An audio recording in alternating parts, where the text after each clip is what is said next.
questions which I feel I should ask you, or rather we would discuss it, Yeah. so that everybody out there will be knowing what and how the book proceeded. Do we have the... Thank you.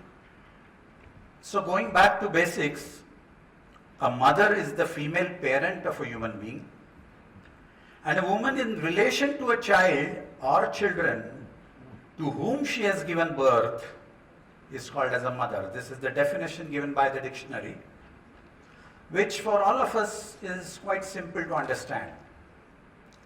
But going through the book, and as you know, I have read it Many times. more than you have read it. Probably. You define a mother in more than one way. You say a mother is an evolution of a woman, a mother is a rebirth of a woman, and a woman is reborn as a mother on the day the child is born. This seems to be a bit complex to comprehend. Could you please explain a bit more about it? Okay. Yeah, actually you've asked a very, very important and pertinent question. I'm glad you've asked this at the beginning of our conversation. As you rightly said, the dictionary definition of woman is about what a woman is. And if you see what you've described right now through the book, what I've written, what definitions I've presented, it is more of about the journey of becoming a mother. Because the dictionary defines what a mother is, and the society defines how and what a mother should be. But there is a missing link in this. Before a woman becomes a mother, it is also the process of becoming a mother. Right. So then, there where the confusion can happen, because we are never taught how to look at what is becoming a mother. And everything that you said, a mother is evolution of a woman. This definition is not of a mother, it is about how a woman is becoming a mother. A mother is a rebirth of a woman. So again, I'm not defining what a mother is, I'm talking about what process happens, what exactly happens when a woman becomes a mother. It's her rebirth. Then you mentioned the woman is reborn as a mother. Absolutely, if a woman is getting her rebirth, what is she getting born as again? It is the mother. So these definitions are not about what a mother is. These are not even definitions. These are insights which we can, ponder upon, give a thought that this is the process of becoming a mother. And the missing link is which I'm trying to focus on in this book. Great. So there are many books which are behind this missing link and some after or post this missing link, and you have got the right niche which needs to be explained to people. Right? Yeah, and I thought as a woman myself, I felt immense responsibility to put light on this. That's what I experienced from my own journey, and that's where this thought came that maybe we can start a conversation and put the focus on the process of becoming a mother. Great. Now there is a fight between an architect and an engineer. I need to get ready for that. Yeah. No, it's the basics. I'm not going to take any. Thank God, it's been long. Going to page 34 of your book, you say birth of a baby and birth of a mother are two parallel events. At the same time, you say they are interwoven with each other. So being an engineer yourself, how do you justify this geometrically contradictory statement? Yeah, that they are parallel and then they are interwoven. Yeah.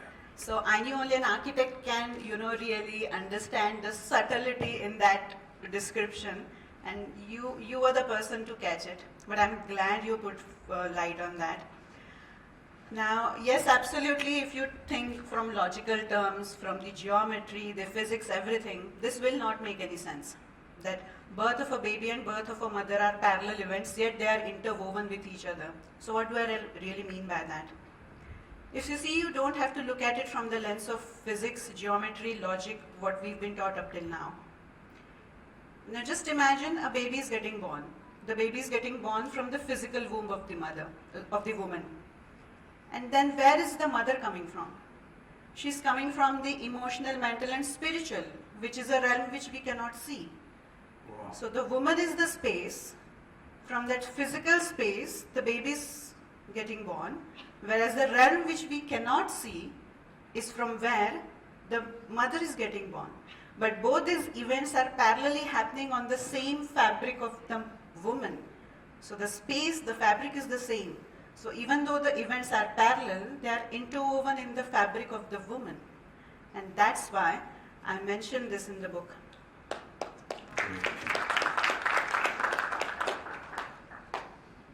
I hope I answer the question. Yeah, we have been talking about this for long, but every time you say this or something close to this, it gives a much more deeper meaning to what it is, more than what anybody can comprehend from reading. So this is something which should happen inside to know what it is about, right? Exactly, because it's an internal journey. Yeah. So about, are you still ready to answer some questions? Yeah, I think I am. Yeah. Although they are not difficult. I'll try to make it easier because it is going to be difficult for me to understand what you are saying. Okay, I'll try my best. So what is this book about actually, if people ask me? Is it a manual of pregnancy? Like the do's and the don'ts and the troubleshooting and things like that? Or into inverted commas, the Garbha Sanskar books that are available on the shelf? Or at times I feel it is something like a hands-on workbook for the 9 months. I don't know whether it's true or not. And to talk in today's language, is it a DIY kit or something? Do it yourself kit. This book for the Gen Z, for the would-be mothers of this generation, who are a part of a nuclear family, I would say a ultra-nuclear family where they don't have the seniors and the mothers and the grandmothers to advise them. How can you describe the book?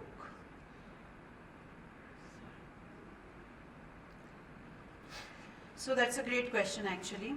And I was looking for the right slide because I need everyone to, have a look at this also when I'm trying to answer this question. Because there is no one single answer to this, what the book is. Because the book is going to be many things for many women in many different situations. Because the journey is like that. The 9 months of the journey is the same for every woman, but the experience is different for every woman. So I'm not going to give you a single answer. I'll try to keep it short. If you compare the journey of 9 months and yourself as someone traveling in the ship in the sea, so many times the sea is going to be turbulent. Your journey is going to be turbulent. And at that time, you will need an anchor to stabilize yourself and then again get ahead with the journey. So in that sense, the book is your anchor, an anchor for the difficult times, which will keep your ship stable.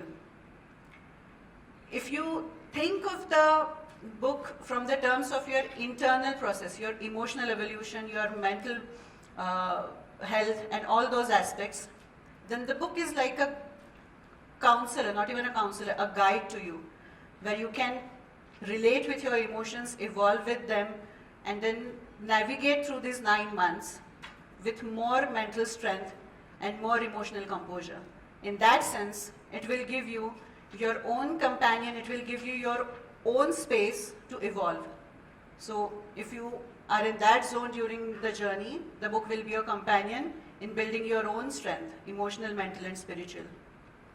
Now, another point which you very rightly mentioned is about how the young generation can relate with it. I know today, because of the nuclear family structures, changing dynamics, changing timelines of events in your life, right from career, when you get married, and all these timelines have changed. At this point of time, I think it's also important that we have some tools, we have some guidelines which will tell them how to think for themselves and not just follow a template, because no one can tell you what to think. But what we need is to teach them how to think. So in that sense, this book can be your companion for defining your own journey. It can be a companion for finding your own answers. So these are various ways in which you can look at the book. So there is no one answer. But yes, these three will form the crux of the book, which are also primarily some of my thoughts why I thought of making or writing this book. Great. So the ship is same for everybody. Yes. But this book could be an anchor, at the same time it could be the lighthouse to show the path. Absolutely. Because a ship in the sea needs a lighthouse to direct it to its destination. Now Yatin, at this point, if you don't mind, I have a question for you. Oh, I wasn't prepared for that. No, but now you have to answer. So, as you all are seeing these beautiful illustrations on the screen, which are capturing the thoughts and emotions behind each and every concept so beautifully, I want to know from you that these words were mine. Sometimes these words and these thoughts were abstract, sometimes philosophical, sometimes spiritual. How did you connect with it? What was that one thing? Maybe one thing could be difficult to say, but what made you connect with it and translate all that in such beautiful illustrations?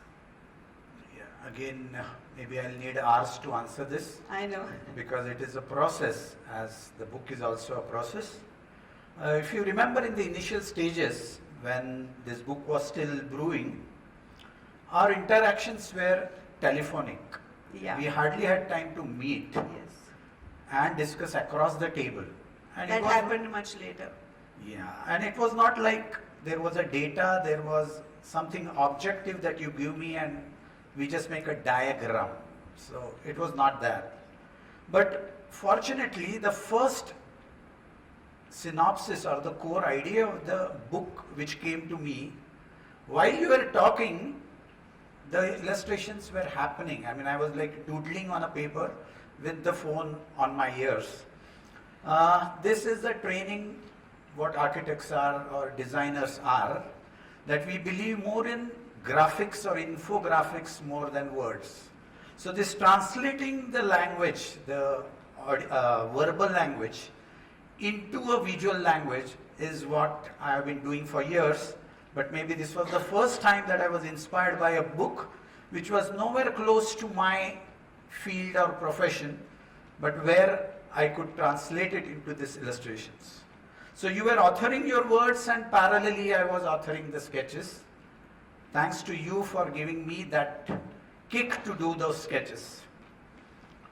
Another important skill of an artist which we develop over the time is abstraction. Yeah. So tangible and intangible, as you spoke about, what you could say in words, those words could go to sentences, to paragraphs, to pages, and to the book of 230 pages plus, which is very difficult for someone like me to do. But then taking the essence of your thought and maybe reducing or minimizing the things so that the picture or the illustration along with your words convey the same meaning in a different way to the reader. And more than all this, with my first or second sketch and the way you received it, I thought we both are on the same lines.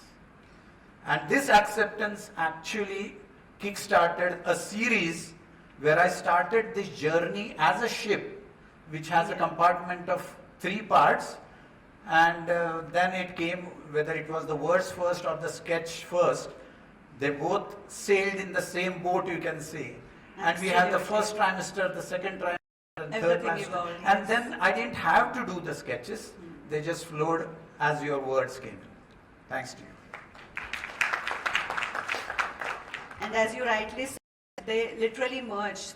The words and the thoughts and emotions merged, and that's why we have these beautiful illustrations, everyone.